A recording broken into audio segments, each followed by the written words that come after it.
बच्चे तंग कर रहे हैं, चलो कार्टून लगा दो। लेकिन सोचो, आज जो हम आसान तरीका समझकर बच्चों के हाथ मोबाइल, टैब या टीवी देते हैं, वो असल में उनकी जिंदगी को सबसे ज्यादा बदल रहा है। शुरू में सब ठीक लगता है, बच्चा चुप हो जाता है, मसरूफ हो जाता है, मगर धीरे धीरे उसकी मुस्कान और उसकी आदतें स्क्रीन से जुड़ जाती हैं। फिर वो माँ बाप से बात करने के बजाय स्क्रीन से चिपक जाता है, दोस्त से खेलने के बजाय कार्टून के किरदार के साथ वक्त गुजारता है। असली जिंदगी उसके लिए बोरिंग लगने लगती है। आज बहुत से माँ बाप इसी मसले का सामना कर रहे हैं। बच्चे गुस्से वाले, जिद्दी और अकेले हो रहे हैं। उनके दिल और दिमाग पर वो तस्वीरें छप जाती हैं जो उनकी असल जिंदगी को मुतासिर करती हैं। सोचो जरा, क्या हम अपने बच्चों को चुप कराने के लिए उनके मुस्तकबिल को रिस्क में डाल देना चाहते हैं?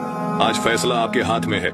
मोबाइल और कार्टून एक पल के लिए सुकून देते हैं, लेकिन जिंदगी भर के असरात छोड़ देते हैं। अपने बच्चों के दोस्त बनो, उनके साथ वक्त गुजारो, उन्हें असली मोहब्बत दो, ना कि स्क्रीन की रोशनी।